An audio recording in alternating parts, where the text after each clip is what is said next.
We begin in the United States. President Joe Biden hosted Israeli Prime Minister Benjamin Netanyahu at the White House for a bilateral meeting. During the interaction, President Biden urged Netanyahu to accept the ceasefire deal and bring back the hostages that are still being held by Hamas. President Biden also reiterated his support for Israel's right to defend itself against any attacks. Vice President Kamala Harris also held a one-on-one with the Prime Minister where she urged the Israeli leader to bring a halt to civilian casualties in Gaza. And taking a more stern approach than President Biden, Kamala Harris said she would not remain silent on the killing of Palestinian civilians.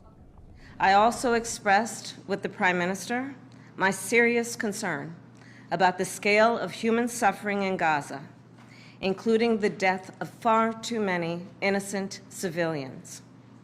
And I made clear my serious concern about the dire humanitarian situation there, with over 2 million people facing high levels of food insecurity, and 500,000 people facing catastrophic levels of acute food insecurity. We cannot look away in the face of these tragedies. We cannot allow ourselves to become numb to the suffering, and I will not be silent. The vice president also urged Prime Minister Netanyahu to end the war by immediately accepting the ceasefire deal that was proposed by President Biden. Thanks to the leadership of our President Joe Biden, there is a deal on the table for a ceasefire and a hostage deal. The first phase of the deal would bring about a full ceasefire, including a withdrawal of the Israeli military from population centers in Gaza. In the second phase, the Israeli military would withdraw from Gaza entirely, and it would lead to a permanent end to the hostilities. It is time for this war to end. Now, Harris, who is also the Democratic Party's presumptive presidential nominee, has backed a two-state solution with the creation of a Palestinian state. However, she added that Israel's right to self-defense would remain America's top priority.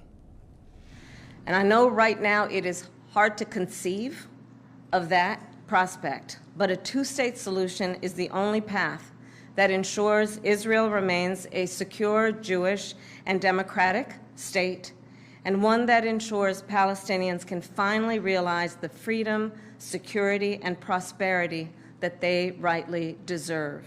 I have had an unwavering commitment to the existence of the State of Israel, to its security, and to the people of Israel. I've said it many times, but it bears repeating. Israel has a right to defend itself. Now, despite the stern talks and intense discussions, the Biden-Harris administration continues to send weapons worth billions of dollars to Israel and have only withheld one shipment of heavy-grade bombs. Meanwhile, Prime Minister Netanyahu has not commented on the remarks made by Vice President Harris about the two-state solution. He will now meet former President and Republican Party presidential nominee Donald Trump at his Mar-A-Lago estate in Florida.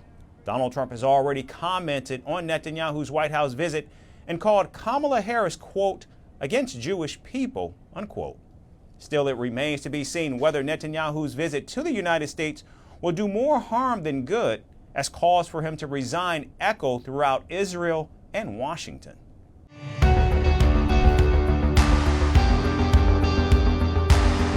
Across continents, one powerful news source.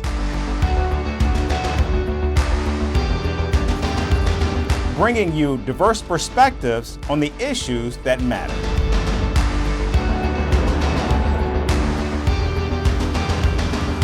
We go beyond the boundaries to give you that little extra about every sporting moment.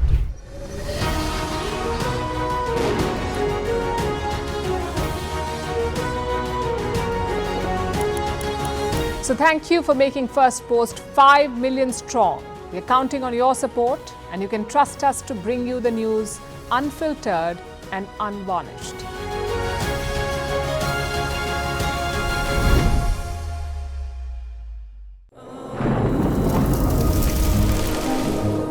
Climate change is on our doorstep.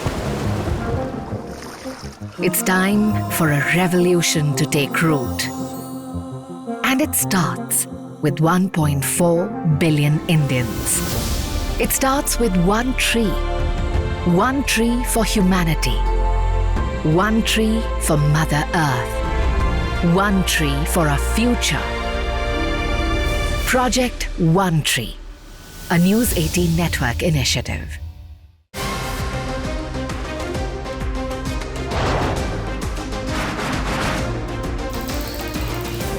On this today, the T20 World Cup bandwagon has moved across to the West Indies.